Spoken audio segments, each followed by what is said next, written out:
नमस्कार मित्रांनो, big boss Marathi season 6च्या घरातून संस्कृती साळुंके या वाईल्ड कार्ड सदस्याने बिग बॉस मराठी सीझन 6च्या घराचा निरोप घेतला आहे. मित्रांनो, या आठवड्यात एकूण 7 सदस्य घराबाहेर जाण्यासाठी नॉमिनेट झाले होते. त्यामध्ये जे काही वोटिंग ट्रेंड यायचे त्याच्यामध्ये विशाल, राकेश आणि आपला छोटू काळूडॉन प्रभू या 3 कंटेस्टंटला चांगली वोटिंग म्हणजे तगडी वोटिंग झाली होती. त्यामध्ये 2 वाईल्ड कार्ड सदस्य ज्याच्यामध्ये रेवा असेल, संस्कृती असेल, दीपाली सैयद आणि सागर कारंडे या 4 कंटेस्टंटना त्या मानाने थोडीशी कमी वोटिंग झाली होती आणि त्यामध्ये देखील या 4 कंटेस्टंटपैकी सगळ्यात कमी वोटिंग होती ती म्हणजे संस्कृती साळुंके.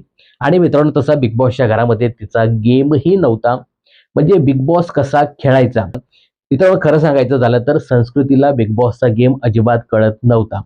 कोणाला नॉमिनेट करायचं, कुठल्या ग्रुपमध्ये खेळायचं, कुठले मुद्दे उचलायचे, कुठल्या मुद्द्यात घुसायचं, टास्क कसा खेळायचा, कोणाशी कसं बोलायचं, हे संस्कृतीला अजिबात कळत नव्हतं. म्हणजे एकंदरीत मंद कंटेस्टंट ती बिग बॉसच्या घरातील होते. आणि ज्या पद्धतीने रितेश भाऊने सांगितलं होतं ना, की हे वाईल्ड कार्ड कमी चाइल्ड कार्ड जास्त वाटतात, त्याच पद्धतीने ही वाईल्ड कार्ड नसून चाइल्ड कार्ड म्हणून बिग बॉसच्या घरामध्ये आली होती.